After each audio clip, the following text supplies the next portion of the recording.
नमस्कार. लक्षवेधीमध्ये आपल्या सगळ्यांचं स्वागत. धुळवडीच्या सगळ्यांना हार्दिक शुभेच्छा.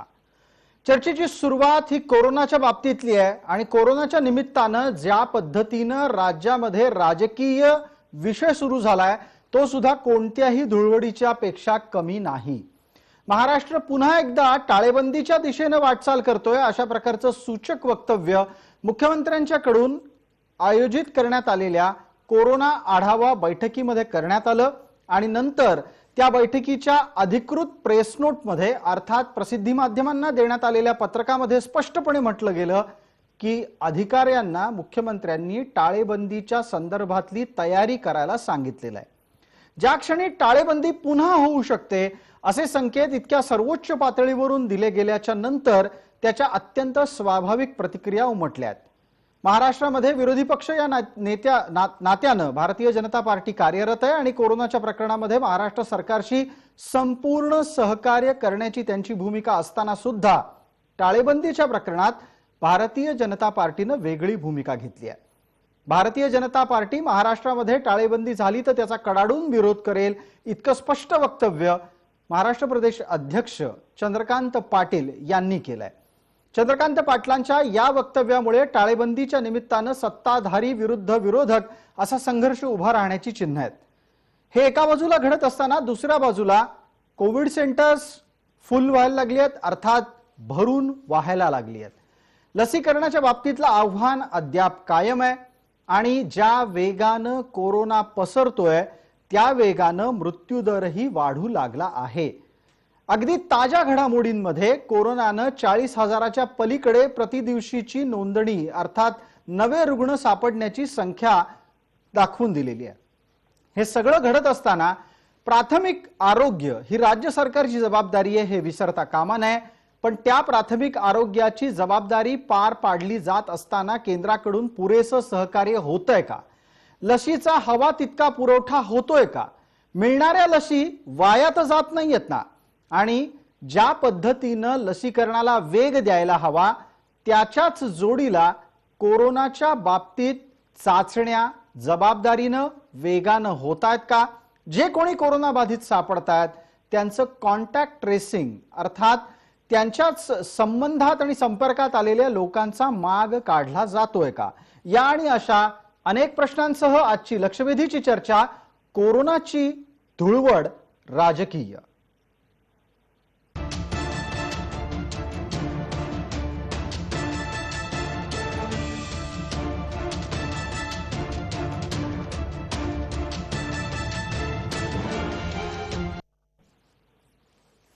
आपण या चर्चेची सुरुवात करण्यापूर्वी पटकन एक पुण्यातल्या अत्यंत महत्त्वाच्या घटनेचा आढावा घेणार आहोत.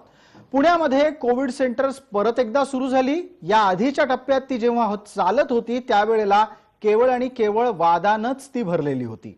पण आता कोरोना रुग्णांनी अत्यंत अल्प कालावधीतच पुण्याचं कोविड सेंटर भरलं गेलंय.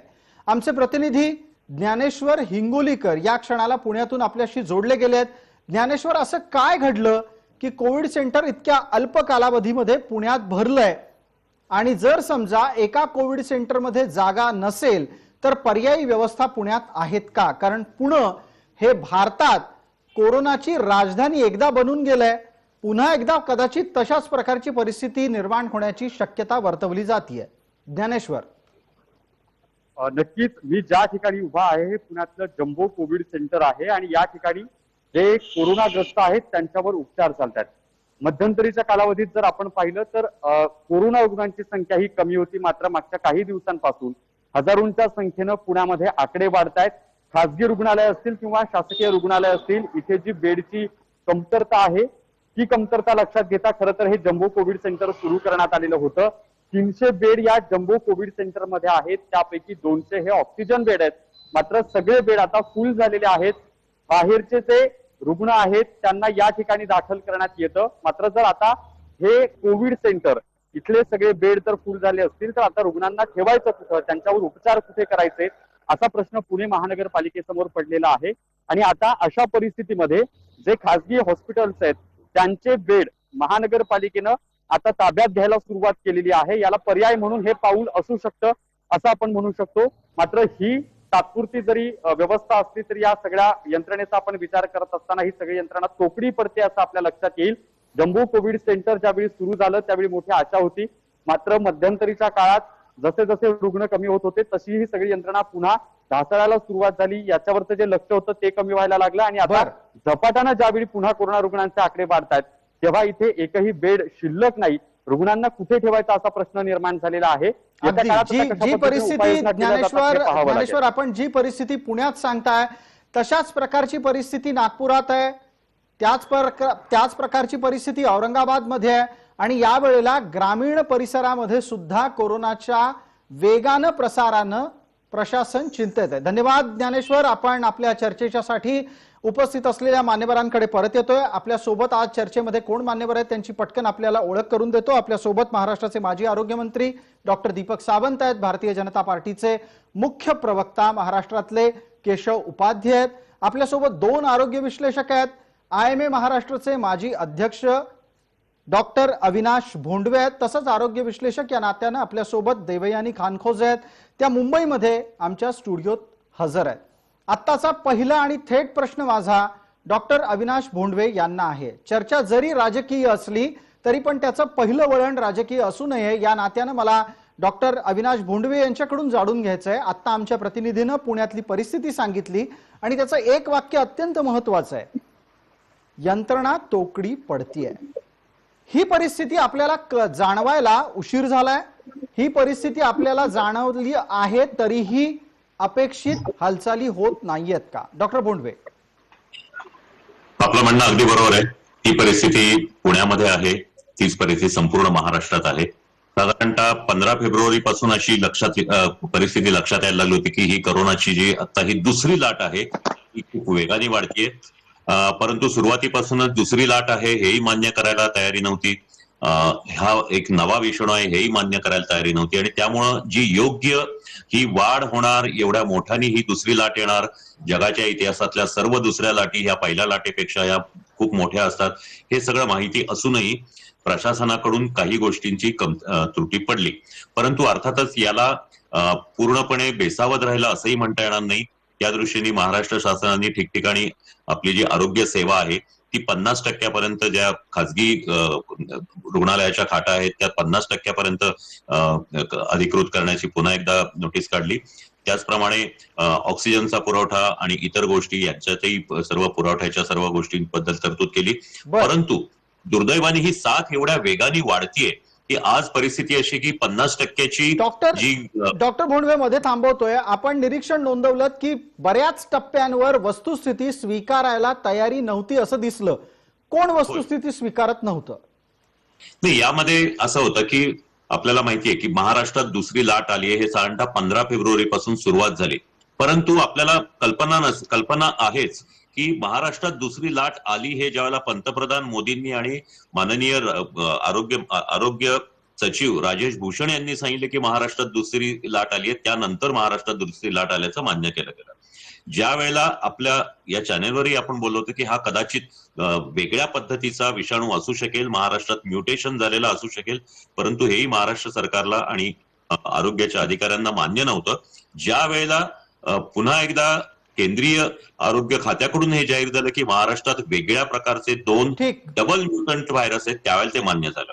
ह्या गोष्टी ज्या आहेत थोडक्यात काय तर ज्या वेळेला केंद्राच्या कडून माहिती दिली गेली त्या वेळेला तशा गोष्टी केवळ प्रतिक्रियेच्या स्वरूपात आल्या, क्रियेला प्रतिक्रियेचं उत्तर आलं.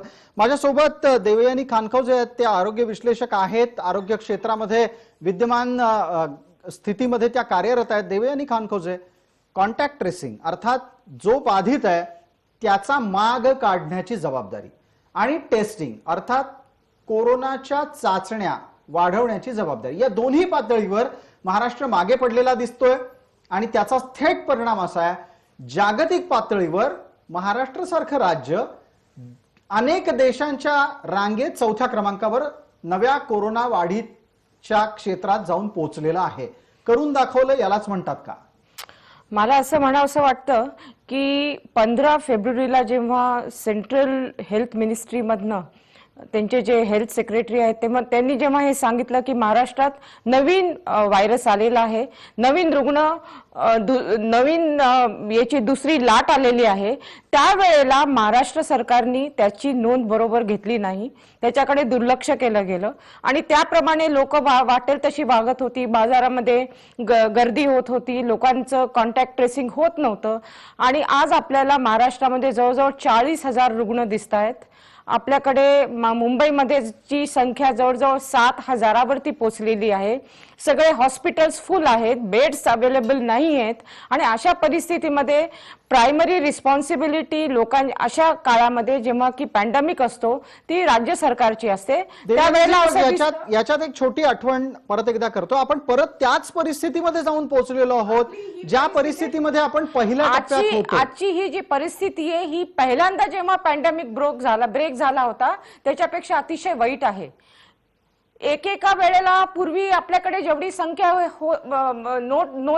जेवढी संख्येची नोंद झाली होती त्याच्यापेक्षा आज आपल्याला काहीतरी पटीने जास्त रुग्ण दिसतात. ही जी परिस्थिती बदलली आहे आणि तुम्ही पण हे नोंदवता आहात की परिस्थिती गेल्या वेळेपेक्षा जास्त भयानक आहे आणि त्यासाठी पर्यायी व्यवस्था असायला हवी. तर आता एक पटकन ग्राफिक्सच्या माध्यमातून आपण हे जाणून घेऊ की मुख्यमंत्र्यांनी कोरोना आढावा बैठकीमध्ये काय निर्देश दिले आहेत त्याच्यासाठी प्रशासनाला. मुख्यमंत्री काय म्हणतायत ते पहा, स्क्रीनवर त्याचा तपशील येतोय. मर्यादित दिवसांच्या टाळेबंदीनं कोरोना रोखा असे स्पष्ट आदेश त्यांनी प्रशासनाला दिलेले आहेत. प्रशासन त्या दृष्टीनं कामाला सुद्धा लागलेलं आहे. वृद्ध आणि सहव्याधी रुग्णांना प्राधान्यानं उपचार द्या असं मुख्यमंत्र्यांनी सांगितलेलं आहे. सहव्याधी असलेल्या कर्मचाऱ्यांना घरातूनच काम करू द्या, अर्थात ज्यांना सहव्याधी आहेत त्यांना रोजच्या कामाला बोलवू नका. विविध ठिकाणी जिथे जिथे गरज आहे तिथे तिथे प्राणवायूचा साठा पुरेसा ठेवा असं मुख्यमंत्र्यांनी स्पष्टपणे सांगितलेलं आहे. लोकांना घराऐवजी संस्थात्मक विलगीकरणामध्ये ठेवा. याबद्दल लोकांच्या मनात प्रचंड भीती निर्माण झालेली आहे आणि त्यामुळे लोक टेस्टिंगलाही तयार नाहीत. याचं एक निरीक्षण मी आपल्या पुढे नोंदवतो. कोरोना बळी वाढतील तेव्हा पुरेसे EICU व्हेंटिलेटर्स तयार असू द्या. खाजगी डॉक्टरांची सेवा घ्या असं सुद्धा मुख्यमंत्र्यांनी सांगितलंय. आपण आपल्या चर्चेकडे परत येतोय. आपल्यासोबत 2 राजकीय प्रतिनिधी आहेत. राजकीय प्रतिनिधी असण्याबरोबरच महाराष्ट्राचे माजी आरोग्य मंत्री या नात्यानं डॉक्टर दीपक सावंत या चर्चेत आहेत. डॉक्टर दीपक सावंत, आपण असं व्यक्तिमत्व आहात ज्यांनी सगळ्यात पहिल्यांदा अधिकृतरित्या पुन्हा एकदा महाराष्ट्रात टाळेबंदी व्हायलाच हवी इतकी ठाम आणि कठोर भूमिका घेतली. तुम्ही आजही त्या भूमिकेवर कायम आहात का? आणि पुन्हा एकदा टाळेबंदी, मग ती कशी, याबद्दल काही सूचना केल्या आहेत का?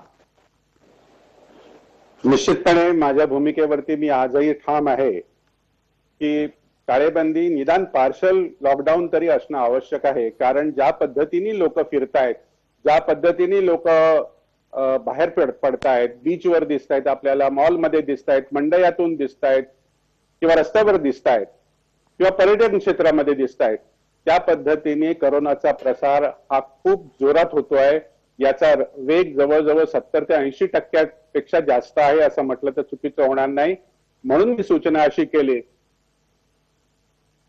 जी, आपला आवाज अगदी नीट येतोय दीपकजी, आपण बोलत राहा. आपला आवाज अतिशय नीट येतोय.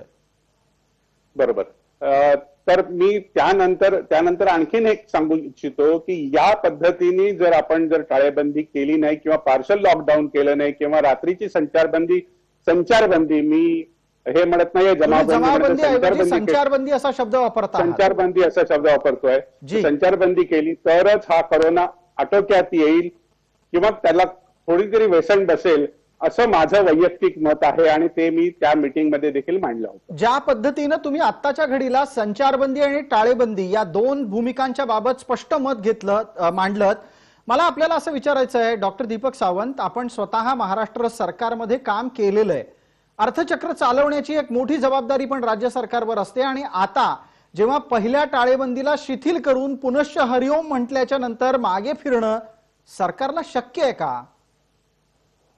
नाही, म्हणूनच मी म्हटलं की पार्शल लॉकडाऊन संध्याकाळी 8 नंतर सकाळी दुसऱ्या दिवशी सकाळी 6 वाजेपर्यंत निदान पहिल्या टप्प्यामध्ये हे व्यवहार बंद असावेत. कारण त्यामुळे बराचसा कंट्रोल आपल्याला करता येईल. कारण रेस्टॉरंट असतील, बार असतील किंवा आणखीन पब्स असतील तर या बाबतीमध्ये जर आपण रोखलं नाही लोकांना तर खूप मोठ्या प्रमाणावरती लोकांना आपल्याला रोखता येईल आणि आपल्याला चांगल्या प्रकारे या कोरोनाचा सामना करता येईल. दीपक सावंत, आपल्या मुद्द्यावर काही आक्षेप आहेत. देवयानी कानकोजे बोलतीलच. देवयानीजी, मी आपल्याला संधी देतो. पटकन एकदा केशव उपाध्यांना विचारतो. केशवराव, आपण पूर्णपणे आपल्या प्रदेशाध्यक्षांचं मत आणि भूमिका ऐकली असेल अशी अपेक्षा आहे. एकदा तरी पण आपल्या सर्व प्रेक्षकांच्यासाठी चंद्रकांत पाटील काय बोलले ते ऐकूया, मग केशवरावांच्याकडे भूमिका आणि त्यांच्या मताच्यासाठी जाऊया. चंद्रकांत पाटील यांनी पुण्यामध्ये टाळेबंदीच्या संदर्भात स्पष्टपणे नाही सहकार्य मिळणार अशा स्वरूपाची भूमिका घेतली. काय बोलले चंद्रकांत पाटील ते ऐका. सारखे हात धुतले पाहिजे, सोशल डिस्टन्सिंग असलं पाहिजे, सगळं मान्य. पण तरी ते करून सुद्धा पुन्हा तुम्ही घरी बसा, हे आता काही शक्य नाही. आणि त्यामुळे मी सीपीना ही सूचना करायला आलो होतो. त्यांनी त्यांच्या अडचणी सांगितल्या की काल 10 जण त्यांचे इन्फेक्ट झाले आहेत, मग आपोआप 100 जणांना त्यांना अलगीकरणामध्ये ठेवायला लागतं. हे सगळं मान्य आहे, पण लॉकडाऊन हे काही उत्तर नाही. लॉकडाऊनला कडाडून विरोध करू. आणि आम्ही काय विरोध करणार? सर्वसामान्य व्यापारी, सर्वसामान्य कामगार, सर्वसामान्य माणूसच आता टाळेबंदीला स्वीकारणार नाही, भारतीय जनता पार्टीची ही भूमिका दिसते. केशवराव उपाध्ये, ही भूमिका तार्किक आहे का? सार्वजनिक आरोग्याला सुरक्षित ठेवणारी आहे का? केशवराव, मी बोलतो प्रसाद, फक्त ते मध्ये कोणतरी सारखं बोलतंय आणि त्यामुळे डिस्टर्ब होतंय. आपल्या चर्चेतलाच कोणतरी बहुतेक पॅनलिस्ट आहे, त्यांचा आवाज मध्ये डिस्टर्ब करतोय, मध्ये त्यांनी कोणाशी तरी बोलतायत, त्यामुळे डिस्टर्ब होतं. तेवढी जरा त्यांना सूचना द्या कोणाला. काळजी घेतो. एक त्यातलं सगळ्यात एक महत्व लक्षात घेतलं पाहिजे की या म्हणजे मी माफ करा, मी जरी राजकीय पक्षाचा मुख्य प्रवक्ता असलो तरी सुद्धा सर्वसामान्य माणसाची ही भावना आहे की या परिस्थितीत आत्ताचं विद्यमान राज्यातलं सरकारचा बेजबाबदार वृत्ती ही 100% कारणीभूत आहे. पहिल्या दिवशीपासून म्हणजे कोरोनाचा आत्ताची दुसरी वेळ आणि पहिल्या वेळी सुद्धा भारतीय जनता पार्टीने सरकारच्या सोबत उभं राहायची भूमिका ठामपणे घेतली होती की तुम्ही जे कराल त्याला आमचा पाठिंबा असेल. पण दुर्दैवाने त्या संदर्भातलं ठोस निर्णय ना तेव्हा सरकारने घेतले, ना आज सरकार तशा पद्धतीने निर्णय घ्यायला तयार आहे. आता आमचे दीपक सावंत असं म्हणाले की रात्री 8 ते संध्याकाळी 7 या विषयात जरी कर्फ्यू केला तरी सुद्धा म्हणे काय फार कंट्रोल येईल. रात्री 8 ते 7 म्हणजे करून कर्फ्यू म्हणजे दिवसभराचं काय करायचं मग? म्हणजे ते केलं की ते काम संपलं. मुळामध्ये ते म्हणजे बार आणि पब बंद केला असतील. ते तरी सरकारचा आवडता विषय आहे, बार आणि पब. म्हणून तर मंदिरापेक्षा सगळ्यात अगोदर घाई कशासाठी? बार सुरू करण्याची. म्हणजे 100 कोटी, मी त्यात जात नाही आता. पण त्यामुळे या सरकारचे आवडते विषय होते बार, पब, नाईट लाईफ, या सरकारचे आवडते विषय. ते कसे बंद करणार तुम्ही? त्यामुळे त्याच्याबद्दल तर चिंता सरकार जास्त आहे. त्यामुळे मुळामध्ये या सरकारने सर्वसामान्य जनतेसाठी तुम्हाला लॉकडाऊन करायचंय, सर्वसामान्य गोरगरिबांचे विचार काय? केंद्रातल्या सरकारने प्रत्येक समाजासाठी म्हणजे अगदी महिलांना सुद्धा महिना 500 रुपये असे 3 महिने दिले. शेतकऱ्यांना 2,000 रुपये त्या ठिकाणी दिले. 6,000 शेतकऱ्यांना मिळाले. त्या समाजातल्या प्रत्येक घटकाला केंद्र सरकारने पॅकेज दिलं. आज लॉकडाऊन, आज कोरोना येऊन जवळपास 14-15 महिने झाले. एक नया पैशाचं पॅकेज राज्यातल्या सरकारने महाराष्ट्रातल्या जनतेला दिलं नाही. आणि ज्याला म्हणजे मुख्यमंत्री घराच्या बाहेर पडतच नाहीत. आमची तर विनंती आहे केशवराव, तुमचं म्हणणं असं दिसतंय की जर राज्य सरकार दिलासा देणार नसेल तर त्यांनी टाळेबंदीचं पाऊल उचलू नये. डॉक्टर दीपक सावंत त्या संदर्भात प्रतिवाद करतायत आणि तुमच्या बार, पब इत्यादी मुद्द्यांनाही स्पर्श करतील. त्याच्याच बरोबर आणखीन एक मुद्दा डॉक्टर दीपक सावंतांनी बोलावा. सावंत साहेब, आपण रात्री 8 नंतर संचारबंदीवर भर देताय. लोक समाज माध्यमांवर प्रश्न विचारतायत, कोरोना रात्रीच फक्त जागा होतो का? तो दिवसा झोपलेला असतो का? हे बघा, आपण काय सांगितलंय की जर आर्थिक चक्र जर सुरू राहायचं असेल तर दिवसाचे व्यवहार चालू राहणे अत्यंत आवश्यक आहे. हे मला पटते. पण जर आज आपण जर एकंदर परिस्थिती बघितली, ज्या पद्धतीने रुग्ण वाढतायत, ज्या पद्धतीने आरोग्य व्यवस्था पुढच्या भविष्य काळामध्ये जर कमी पडत असतील तर आज आपल्याला हे पाऊल सगळ्यांनी मिळून उचलणं गरजेचं आहे. मी अशी विनंती करेन की पुन्हा एकदा आपण विचार करावा याच्यावरती. मी भाजपच्या आमच्या मित्रांना सांगू इच्छितो, पुन्हा एकदा याच्यावरती विचार करा की आज बिल्डिंग मध्ये पेशंट दिसतायत. केशवराव, हा मुद्दा पटतो का? आपण पटकन उत्तर देऊ शकत असाल? नाही, दीपकजी पटकन उत्तर देतो. मुळामध्ये सरकार, आमची विनंती, आम्ही तर पहिल्या दिवशी दीपकजी भूमिका घेतली होती, सरकारने निर्णय करावे, त्या निर्णयात आम्ही सोबत असू. पण दुर्दैवाने देवेंद्रजी वारंवार सांगत होते की तुम्ही टेस्टिंग वाढवा. सरकार टेस्टिंग वाढवायला तयार नव्हतं. देवेंद्रजी त्यावेळी सातत्याने अनेक गोष्टी मांडत होते, कशा पद्धतीने रोखता येईल, अनेक निर्णय त्यावेळी घेता आले असते. आपण सर्वसामान्य नागरिकांना काही दिलासा देऊ शकलो असतो.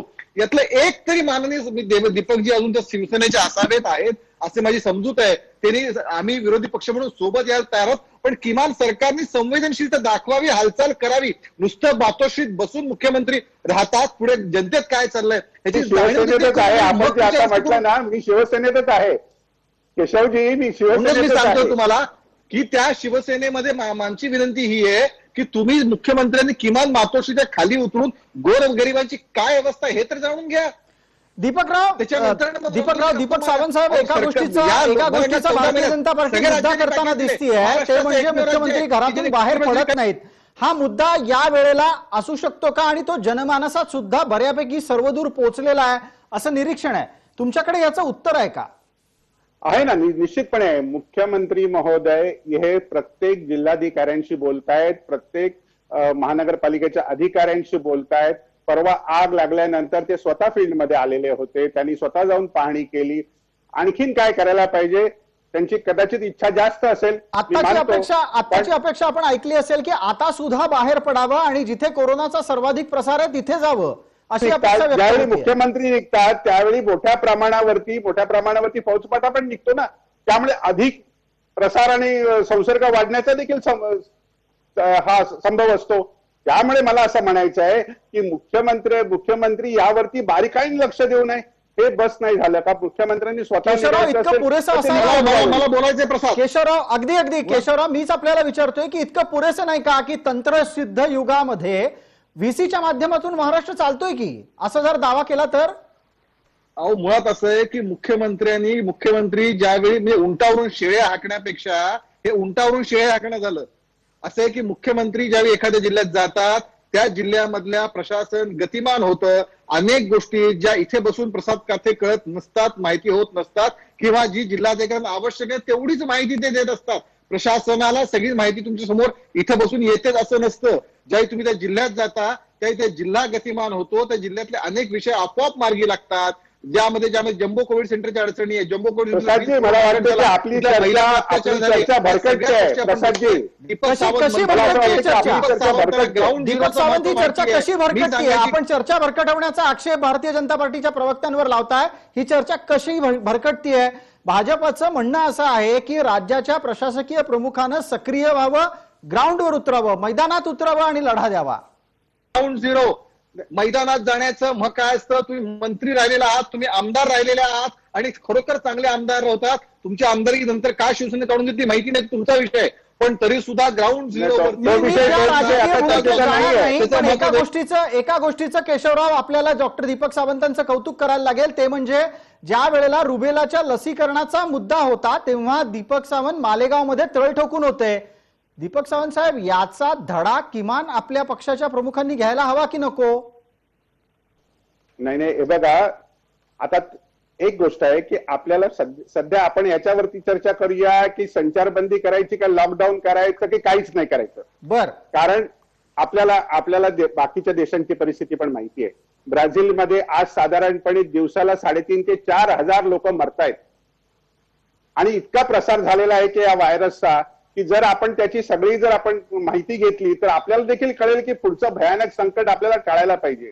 आज तुम्ही विश्वभर वस्तीमध्ये घराघरामध्ये पेशंट सापडतायत, तर हे कुठे रोखायला नको का? लोकांनी याच्यावर एकच पटकन, वेळेची मर्यादा छोटीशी, देवयानी खानखोजे त्यांना प्रतिक्रिया नोंदवायची आहे. वेळेची मर्यादा आहे देवयानीजी. घराघरात रुग्ण सापडण्याची वेळ ब्राझील सारखी भारतावर येऊ नये, घराघरात मृत्यू होऊ नये. 10-15 दिवस जर असंच चाललं तर आपल्याकडे ब्राझील सारखी परिस्थिती निर्माण होणारच, त्याच्यावरती काही डाऊटच नाहीये. दुसरी गोष्ट, केशवराव जे काय म्हणाले की आपण पब आणि नाईट लाईफ बंद करायची गरज आहे, तर पब आणि नाईट लाईफ सरकार का नाही बंद करत आहे? कारण पब मध्ये छोट्या जागी जास्त लोक असतात, नाईट लाईफ मध्ये लोक परत ग्रुप्स मध्ये असतात, त्यांच्यावरती तुम्ही लक्ष ठेवू शकता का? मग पब आणि नाईट लाईफला तुम्ही का नाही बंद करत आहे? तुम्ही दिवसाचा आर्थिक व्यवहार जर ठेवताय चालू, तुमचं हे म्हणणं आहे की राज्याची आर्थिक व्यवस्था खराब होईल जर पूर्ण टाळेबंदी केली, तर मग रात्रीचे तुम्ही नाईट लाईफ पूर्णपणे बंद करायची गरज आहे, ते का नाही करत आहे सरकार? याचं उत्तर आपण देवयानी खानखोजे घेऊयात. वेळेची एक छोटी मर्यादा आपल्याला असल्यानं एक पटकन छोटासा ब्रेक घेऊन लगेचच परत येतोय लक्षवेधीच्या पुढच्या भागामध्ये.